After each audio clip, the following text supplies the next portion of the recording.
What's going on, everybody? This is House of Heckman, and I am your host, Derek Heckman. Thank you for joining me on episode 3, where we're going to dive into the NFL free agency, maybe a little bit of NASCAR, and who knows what else. Before we get there, I want to tell you something interesting I learned today. Did you know that a giraffe, in order to protect itself, will karate kick other animals? Legit. Straight up. Yeah. Karate kick. Crazy. They'll also headbutt them. Didn't know that. Learned all this at our third graders parent-teacher conference last night. She wrote a book after doing some research on giraffes. Interesting things that I knew nothing about. Anyway, thanks again for checking out House of Heckman. Kick off your shoes and stay a while. Let's get this podcast going.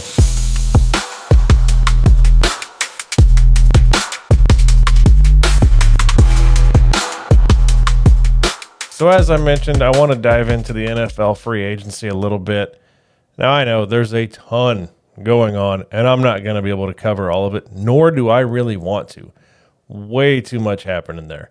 Before I dive into that, though, I want to be honest with you guys a little bit. So I record these episodes on Tuesday night. If you've been watching and listening, you know this already. I got to tell you, this is the second time I'm recording this episode. I pretty much had the first recording done at about 9 p.m., 9:30. It was terrible. I couldn't stop coughing. I was getting incredibly hot, and I don't know what was going on. I had to just completely shut down, take a break, and here we are. We're at number 2. We're going to see how this one goes through. Hopefully it's better. Now, I could have went through and probably edited out a bunch of the coughing fits that I had and cleaned it up, but that really wouldn't be true to how I want to do this. Now, I know completely recording a whole episode is also one giant edit, but I feel this is better. It lets me actually talk things through a little bit more clearly. We're cooled off. We're going with the t-shirt now. Had a hoodie on earlier. With the window open just because it keeps the room even cooler, especially on a night like tonight where it's 50 degrees outside and just awesome. But anyway, I wanted to share that with you. This podcast stuff, like I said last week, it's tough.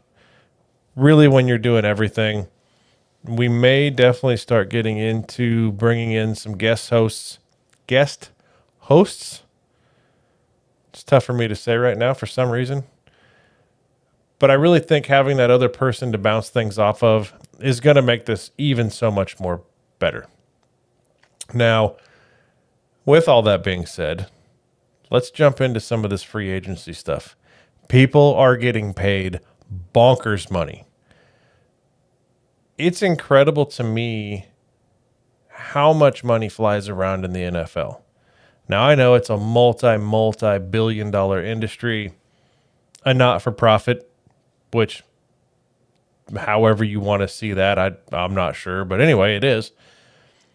Let's start Josh Allen. Buffalo Bills. Awesome dude. Seems like a great guy. I don't know him. He's a hell of a quarterback.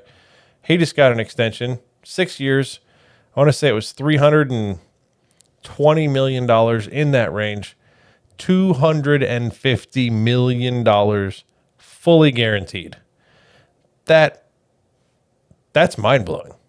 I mean, if you had $250 million guaranteed over the course of the next 6 years, and all you got to do is just show up to work. That's it. Now, obviously, he's going to show up. He's going to work hard. He's going to earn that money. But that's insane. $250 million. I don't even know where to begin on what I would do with $250 million. I'd probably get some properties, really. I would get into real estate, get a bunch of rentals, maybe car washes. They seem to bring in tons of money. Just make sure that they're in good neighborhoods because I don't need all that drama in my life. But yeah, $250 million. Now, that's pretty standard for a quarterback nowadays, it seems. At least a full contract anyway, not the whole thing like that guaranteed, and then more on top of it. The one that really stuck out to me this week was Myles Garrett. So Myles Garrett, if you don't know, which if you're listening to me, you probably do, he's a defensive lineman for the Cleveland Browns. Now, about a month and a half ago, he came out and said that he wanted to be traded. He didn't want to be in Cleveland anymore. He wanted to play for a contender and try to win a championship. I understand that. I think if you're at the top of your game, you definitely want to be in a team and a position that you can play your best and play to try to win a championship. It's what they all strive for. This week, it got released that now he is the highest paid non-quarterback in NFL history.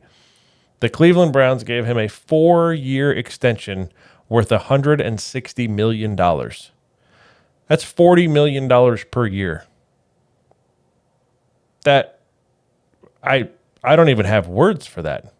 A defensive lineman, in my opinion, no matter how good they are, shouldn't be in the $40 million a year range. That is what happens on teams and organizations that are bad. Frankly, the Browns are bad. They gave a terrible deal a few years ago to Deshaun Watson after he sat out a year, and then he was suspended because of his legal issues, which I'm not going to dive into. I don't even want to really give it the time of day. But they gave him a terrible contract that was fully guaranteed, and he's been terrible for them. He hasn't really played that much. He's been injured even after he got suspended. And then they go and do this with Myles Garrett. Organizations wonder why they can never get ahead and why they always lose. It's deals like that. It clearly stems from the top. It's an organizational issue that they just throw the money around and don't really think of how things are going to come through and what's going to happen. You look at other organizations that they'll just move on from players. Myles Garrett said he wanted to trade, but the Browns refused. So in order to make him happy and keep him there as what they wanted, they had to throw out $40 million a year. You shouldn't do that. The guy wanted to trade. Let him go. You can rebuild. Even when he was on the team last year, you didn't win that many games. So what's going to change now? To me, nothing. Absolutely nothing will change. Everything will stay the same. The Browns will be terrible. They'll go through probably 2 or 3 more quarterbacks during that 4-year span, if not more. And yeah, it's bad. It's a badly run organization, and I really don't think it's going to change anytime soon. A team on the other side of things that will let players go is my Chiefs. They've done that quite a bit, especially since Brett Veach has been there as the general manager. This year, we didn't re-sign Justin Reed, who was our really stud safety. He just signed with the Saints. DeAndre Hopkins, we had him about halfway through the season last year after the Rashee Rice injury. We didn't re-sign him. He's now signed with the Ravens. Again, these aren't huge current stars that are going to make or break your team, but they are pieces that are very beneficial to have. And we understand that in order to go forward and progress as an organization, you have to let some of these guys go. Another one that we let go, was actually in a trade, was Joe Thuney, our stud left guard that about, 4 weeks left in the season, he moved out to left tackle to try and provide us some stability there. We traded him to the Bears. Why? Cap space. We needed room. And yes, I'm saying we, because clearly, I'm an owner of the team. I say we, it's my team. It always has been, always will be. But Thuney was traded.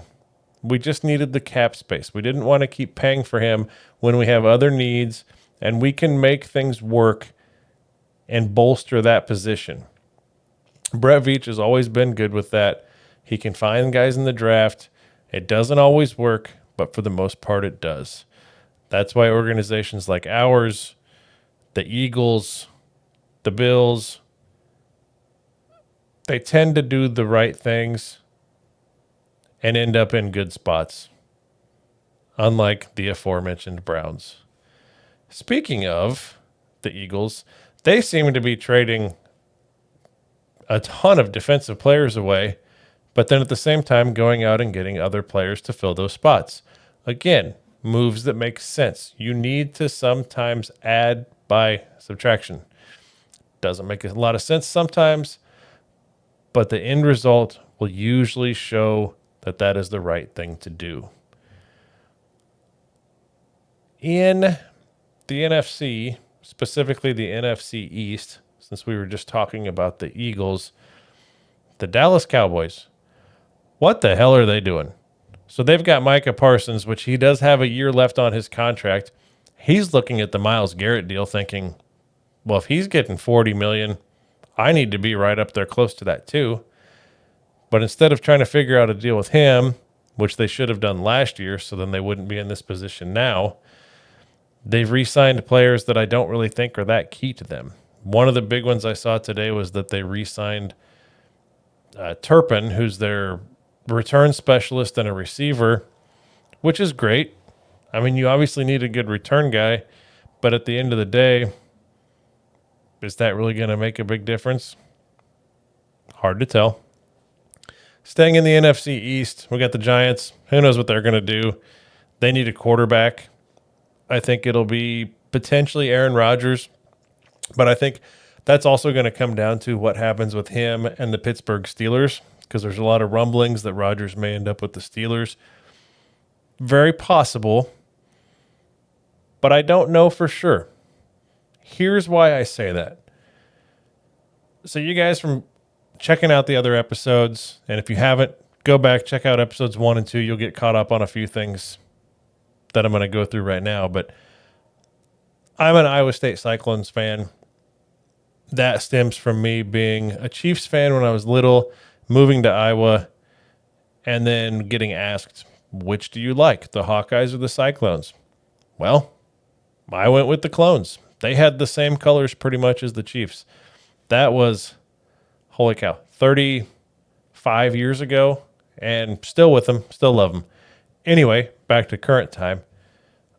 I love Brock Purdy. Loved him when he was at Iowa State, and I followed him when he went to the Niners and got drafted there as Mr. Irrelevant.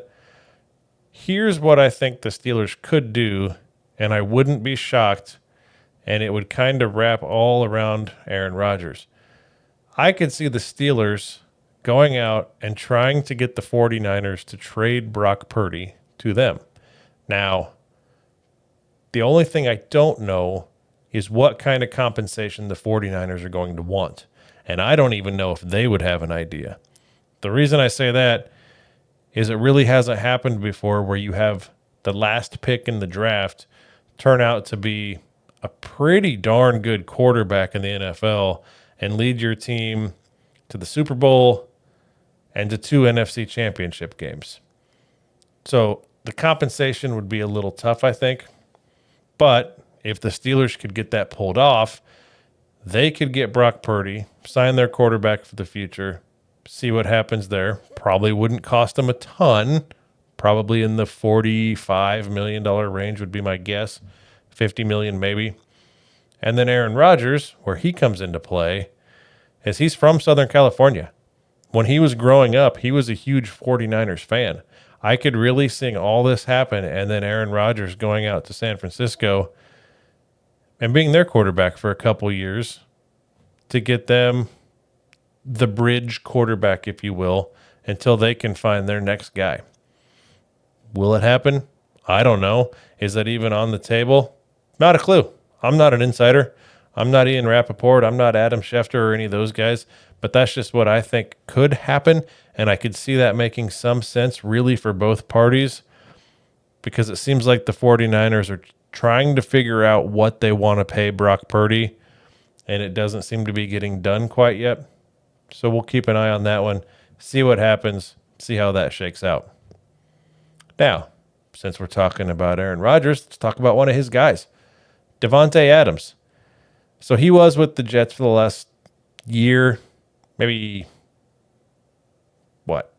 3/4 of the year, I guess, when he got traded from the Raiders to the Jets.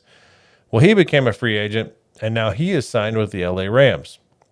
It's a 2-year deal, somewhere in the 40-some million dollar range, 45, 46 million. Quite a bit of money to me for a guy who's 32. Now, he does still have the get off at the line of scrimmage. He can still shake guys. He can still run really crisp routes and get open. So it definitely could be worth it to them. You can definitely tell that they valued him a lot more than what they valued even Cooper Kupp, since they've let him go try and find a trade, which it looks like he'll get released today. But who knows? Maybe something crazy happens and they decide to bring him back and he restructures his deal. He might get traded before he's released. But they're about the same age. I think Davante Adams is about 6 months older than Cooper Kupp. The only downfall is Cooper Kupp has faced so many injuries in the last couple of years and has just really fallen off. He's not quite the same guy he was a few years ago when he won the Triple Crown, the year that the Rams won the Super Bowl. But we'll see. A guy like Cooper Kupp, if he can stay healthy, will definitely end up on a team and play a pretty good role, I think. He might have that resurgence, kind of like Adam Thielen did when he left Minnesota and went to Carolina. But time will tell. If Kupp was available, I wouldn't turn down the thought of him coming to Kansas City. We could pay him a little, hopefully not too much money at all, to maybe come in and be a slot guy, come in and relieve some other players. He definitely wouldn't be a 1 or a 2. We've got those guys. But it'll be interesting to see how that shakes out. And especially with the Rams, having Davante Adams there is going to help. Matt Stafford is still able to sling the ball. He's still a great quarterback. He's tough as hell, so you know he's going to be in there. But I guess we'll find out. We'll really see what happens there on that front too. When it comes to other free agent moves, there's been a ton. There are a ton. Like I said, I really can't sit here and go through all of them. I would say some of your big ones, though, and one that I do want to spend a few minutes on, is everything involving the Seattle Seahawks. So if you don't know, Geno Smith was the quarterback for the Seattle Seahawks. Well, they traded him to the Las Vegas Raiders. On top of that, they've also let go of one of their wide receivers, Tyler Lockett. And then they made a trade with the Steelers, sending DK Metcalf, who is a dude, to the Steelers. So the Seahawks are in this weird spot where it kind of seems like they're in rebuild mode. But at the same time, they go out and sign Sam Darnold to a 3-year deal worth just over $100 million. Now, you might be thinking, Sam Darnold, and he was just with the Vikings. He had one good year, but other than that, his whole career has kind of been trash, really. He was with the Jets, no good there. He was with the Carolina Panthers, not good there. And then he spent a year in San Francisco being the backup for Brock Purdy, I guess what we would call now 2 seasons ago. I get that, but here's where I think it works for the Seahawks, and then we'll dive into how I think Geno Smith going to the Raiders works for him. When it comes to the Seahawks, what you have to realize is that Sam Darnold is basically Geno Smith, but 5 years younger. Hold that thought. All right, we're back after that minor technical difficulty. As I said earlier, I had the window open and all of a sudden people outside started yelling, and usually it's not a big deal, but apparently everybody just wanted to be yelling right now. Anyhow, back to Sam Darnold, Seahawks. As I said, he's basically the same quarterback and the same kind of player as Geno Smith. He's just 5 years younger. Goodness, can't even talk now. Not only is he 5 years younger, but he's also cheaper. So with the money that Geno Smith wanted to get on a restructured deal, it was more than what Sam Darnold was getting right now to be their starter. Makes sense. I thought so. So on the Geno Smith side of things, where I think it makes sense is it gets him reunited with Pete Carroll. So Pete Carroll was the one that gave Geno the shot in Seattle to be the starting quarterback. I think that is really smart of the Raiders to bring him in, and that pains me to say because I hate the Raiders. But it really shows, in my opinion, how Tom Brady is affecting that organization, being a partial owner. He may only be a minority owner, but he knows how to win, and he knows a culture that is needed to have a winning team. And I think it's pretty evident by the moves they're making. They're making actually intelligent moves. Crazy, right? The Raiders. In all of the time that I've seen NFL free agency over the years, this one seems, and maybe it's just because it's getting covered more and I'm paying more attention to like the NFL Network and ESPN and all their free agency frenzy, as they call it. But it really seems like this one is bigger. It seems like things are moving around more, and it's going to be interesting to see how all these dominoes fall with the rest of the players that are out there and exactly what's going to happen. I know that right now there's not a ton of big names that are being waited on. I guess Russell Wilson, Aaron Rodgers, like I talked about earlier, would be one. But other than that, a lot of the guys have already kind of been moved around a little bit. So it'll be really intriguing to see what happens with the free agency. I know how do I want to put it? I guess the overarching theme has seemed to be guys getting paid. As the kids would say, guys are getting the bag this year. There's a lot of players that have won their Super Bowl rings. They've got the championship. Now they're just getting the bag. And that's fine. More power to them. And I know that in some kind of way does upset some fans, which fan is short for fanatic. So, of course, there's going to be emotion tied to everything. But a lot of people get upset with the players that go and chase the money. I say more power to them, especially if you've brought a championship to a team. If that team doesn't want to pay you and you can go get that money elsewhere, go get the money. There's nothing wrong with that. At the same time, from an organizational standpoint and an ownership standpoint, it is a business. If you don't want to pay the guy because you feel like you can do different things with that money to better the team for the long term, I think you have to do that. Even if it does maybe hurt you short term, you have to do what you have to do. And I think in the long run, fans will understand as long as you do show that you can do that properly. Going back earlier, the aforementioned Browns. They throw money around willy-nilly at people that really have absolutely no just way to help the team. Like I said, it's great that Myles Garrett is an awesome player, but he's not winning you games. At least not as many as you need to actually be competitive. So, teams, pay the players, but don't be stupid. I think that's all that fans really care about. And win championships. We like to win. Winning is good. And I know it's hard to say that from a Chiefs perspective because we've won a lot of games lately. It is what it is. Free agency talk, I think that's enough for today. I've probably already rambled on way too much about that anyway. So if we went too far, I apologize. I know I went on a few tangents there and then had to shut a window because people were yelling. Crazy things that go on at Tuesday at 10:45 as I'm recording this.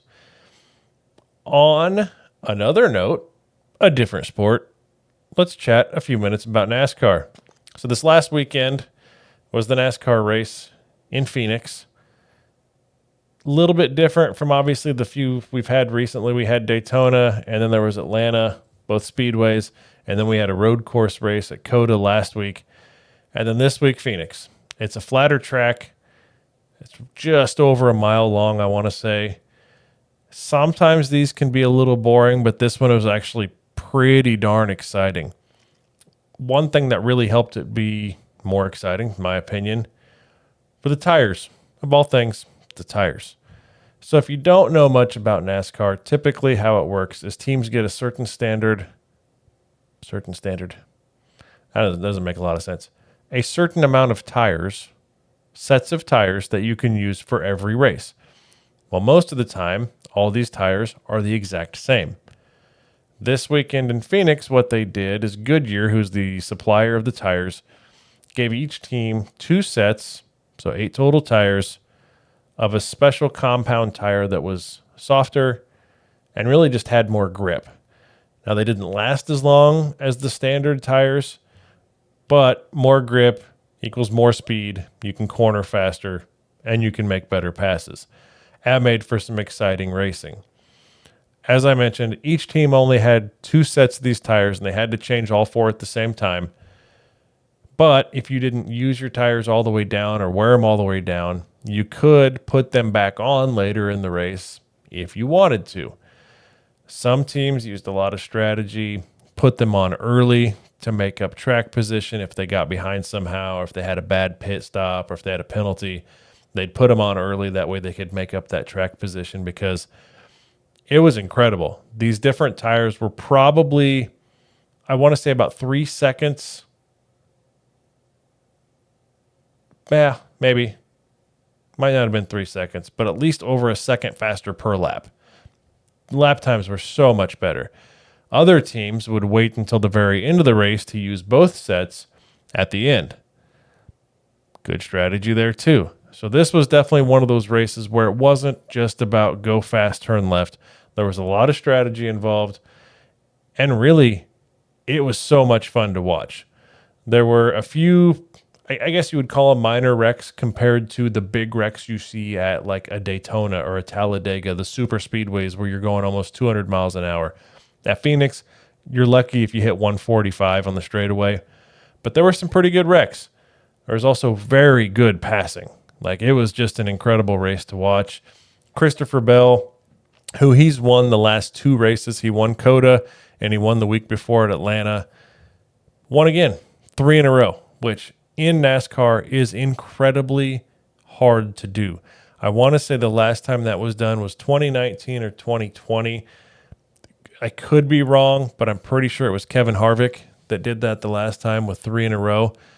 Now, the other thing that made this race pretty entertaining also was it was the second closest finish ever at Phoenix for the Cup Series.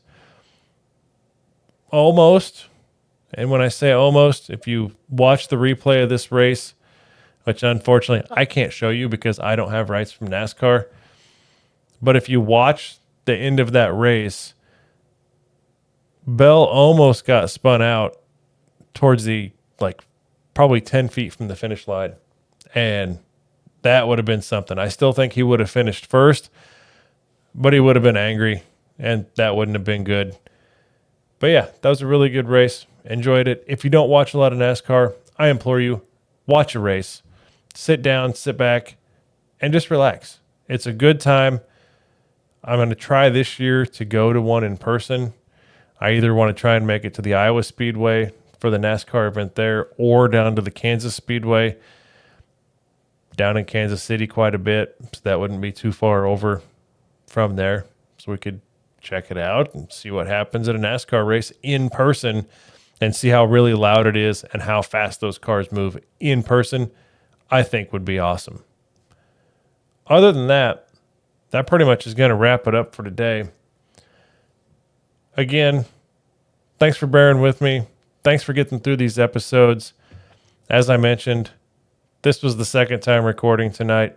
I'm glad that the only thing that happened this time was just people yelling outside. So that made this one a little bit easier to get through.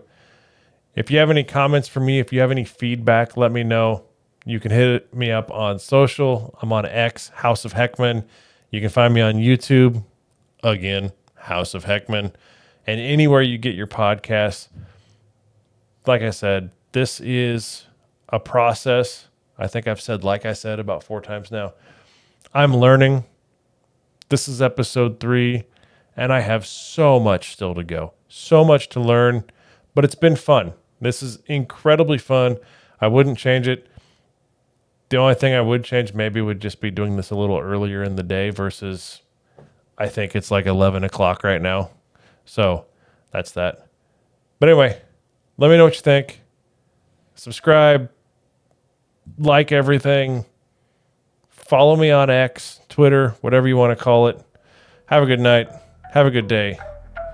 We'll see you next week.